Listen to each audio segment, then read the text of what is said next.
दुनिया का सबसे बड़ा जनाजा अयतुल्ला अली ख़ामनेई का जो 9 तारीख को होने वाला है, उसमें देश के प्राइम मिनिस्टर नरेंद्र मोदी की जगह हिंदुस्तान मुल्क के 2 मेंबर जाने वाले हैं। एक डेलीगेशन हिंदुस्तान से भी जा रहा है, जिसमें बिहार के गवर्नर सैयद अता हसनैन, जो रिटायर्ड लेफ्टिनेंट जनरल भी रहे हैं, और मिनिस्ट्री ऑफ एक्सटर्नल अफेयर्स से पवित्रा मार्गरेटा भी शामिल होंगी।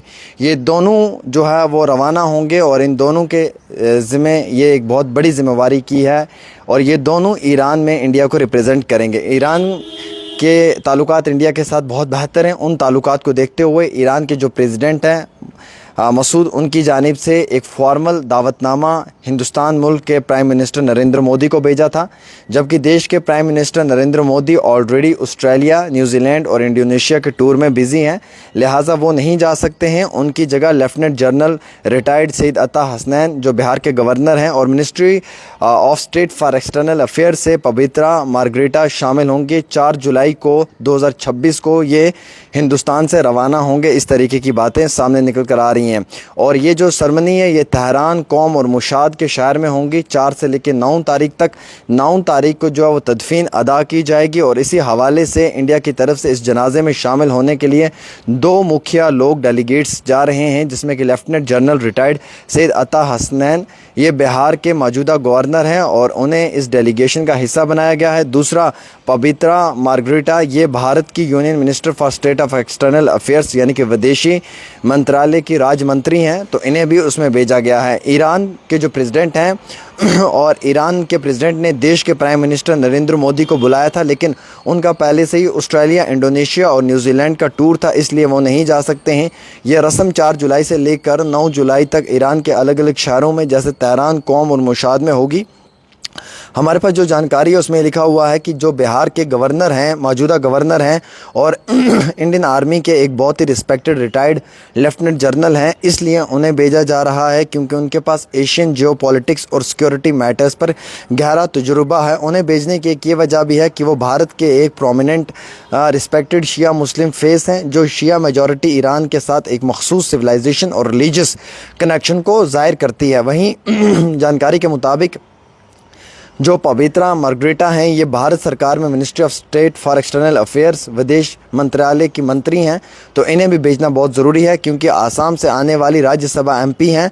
उनका इस डेलीगेशन में शामिल होना भारत सरकार के ऑफिशियल पॉलिटिकल प्रेजेंस को दर्शाता है। अब मैं आपको बताना चाहूँगा कि ईरान प्रेसिडेंट मसूद ने प्राइम मिनिस्टर नरेंद्र मोदी को फॉर्मल इन्वाइट किया था, मगर पीएम मोदी पहले से तयशुदा इंटरनेशनल विजिट्स ऑस्ट्रेलिया, इंडोनेशिया और न्यूजीलैंड की वजह से जो है वो नहीं जा सकते हैं, और अमेरिका, इजराइल के साथ भारत की स्ट्रेटजी रिश्तों के चलते भारत ने एक हाई लेवल डेलीगेशन भेजने का फ़ैसला किया है। ख़ामनेई के दौरान भारत और इंडिया के रिश्ते काफ़ी अहम रहे हैं।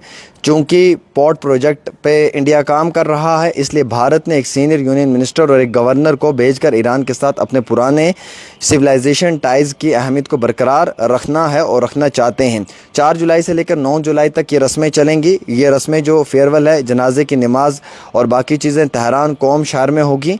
जानकारी के मुताबिक इसके बाद उनका तदफीन 9 जुलाई को उनके होम टाउन मुशाद में होगा, जो शिया इस्लाम का एक बहुत ही मुक़द्दस होली मुकाम है।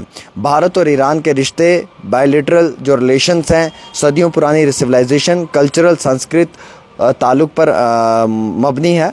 हाल ही में जो कुछ साल गुजरे हैं, इनमें दोनों देशों के रिश्ते जियोपॉलिटिक्स, ट्रेड और कनेक्टिविटी की वजह से काफ़ी उतार चढ़ाव से गुजरे हैं। लेकिन आपको मालूम है कि सेंट्रल एशिया का रास्ता भारत के लिए एक पोर्ट सबसे अहम प्रोजेक्ट है।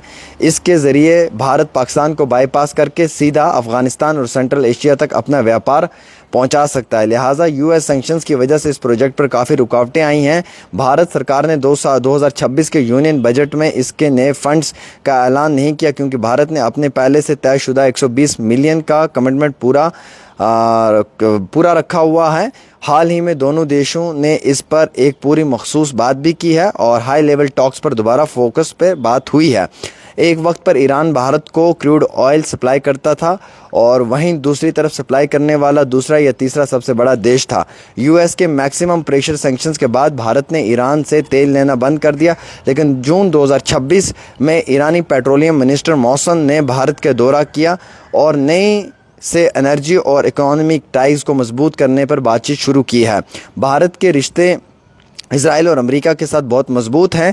इसके बावजूद भारत अपनी स्ट्रैटेजी ऑटोनॉमी खुद मुख्तियारी बरकरार रखते हुए ईरान के साथ दोस्ती बनाए रखता है। हाल ही 2026 के शुरुआती महीनों में जब वेस्ट एशिया के अंदर कन्फ्लिक्ट हालात ख़राब हुए तो भारत ने अपने न्यूट्रल पेशकश वहां पर जाहिर की। दोनों तरफों से सीज़ फायर युद्ध विराम की गुजारिश की है। ईरान के ब्रिक्स का हिस्सा बनने के बाद दोनों देशों उन प्लेटफॉर्म पर भी सिक्योरिटी और ट्रेड पर साथ काम कर रहे हैं। हाल ही में भारत ने यूएस ईरान के बीच हुए MOU का भी खैर मकदम वेलकम किया है। भारत से ईरान का सबसे ज़्यादा बासमती चावल यानी कि जो चावल है, चाय है, शक्कर है और मेडिसिन्स एक्सपोर्ट होती हैं। बदले में भारत वहाँ से ड्राई फ्रूट्स और ताज़ा फल मंगवाता है। दोनों देशों के बीच काफ़ी समय से खान पान के जो गहरे रिश्ते हैं वो दोनों देशों को आपस में जोड़ते हैं। लिहाजा ऐसे हालात के बीच में आयतुल्लाह अली ख़ामनेई के जनाजे में ईरान ने दुनिया भर के लिए बड़े देशों को फॉर्मल इनविटेशन यानी कि सरकारी नोट भेजा है, जिसमें कि हमारे मुल्क के प्राइम मिनिस्टर नरेंद्र मोदी को भी भेजा है। अब नरेंद्र मोदी चूँकि खुद जाना नहीं चाहते हैं, उन्होंने अपने बिहाफ पे गवर्नर जो बिहार के हैं सैयद अता हसनैन उनको भेजा है और पवित्रा मार्गरेटा को भेजा है जो मिनिस्ट्री ऑफ एक्सटर्नल अफेयर को रिप्रेजेंट करती हैं और आसाम की MP हैं और इंडियन पॉलिटिकल बैलेंस सब को वो वहाँ पे रिप्रेजेंट कर सकती हैं। ईरान के मुताबिक उनके पड़ोसी और रीजनल देशों के साथ साथ दुनिया के मुखिया अहम लोग इसमें शामिल होंगे, जिसमें कि चाइना और रशिया। इन दोनों देशों को ईरान ने मुख्य तौर पर इन्वाइट किया हुआ। हाई लेवल डिप्लोमेट्स और सरकारी नुमाइंदे ऑफिशियल डेलीगेशन शामिल होंगे। पाकिस्तान के प्राइम मिनिस्टर शहबाज शरीफ ने ऐलान किया है कि उनका एक मुख्य ऑफिशियल डेलीगेशन इसमें शिरकत करेगा। तुर्की, इराक और अज़रबैजान रीजनल कनेक्टिविटी और दोस्ती के चलते इन देशों के टॉप ऑफिशियल और डेलीगेशन भी रहेंगे। बल्कि ईरान के साथ मिलकर कुछ रस्मी जो तैयारियां हैं वो भी ईरान, तुर्की और अज़रबैजान करेगा। अफ़गानिस्तान के ऑफिशियल डेलीगेशन भी इस जनाजे का हिस्सा रहेंगे। कतर और फ्रांस के मुल्क से भी आए हुए डेलीगेशन इसका हिस्सा रहेंगे। इंडिया के ऑफिशियल रिप्रेजेंटेशन के लिए भारत सरकार की तरफ से बिहार के governor lieutenant retired Syed Ata Hasnain और minister of state for external affairs Pavitra को पूरी तरह से ऑफिशियल नुमाइंदा बनाकर भेजा जा रहा है गवर्नमेंट ऑफ इंडिया की तरफ से, जो वहाँ पर रिप्रेजेंट करेंगे। बाकी देशों के ऑफिशियल डेलीगेट्स भी होंगे, पब्लिक और नॉन ऑफिशियल भी इसमें शामिल रहेंगे। ख़ामनेई के जनाजे में शामिल होगा भारत। PM मोदी की जगह जाएंगे बिहार के गवर्नर और विदेशी राज्य मंत्री। दोस्ती भी बैलेंस भी ईरान के बुलावे पर भारत का बड़ा कदम।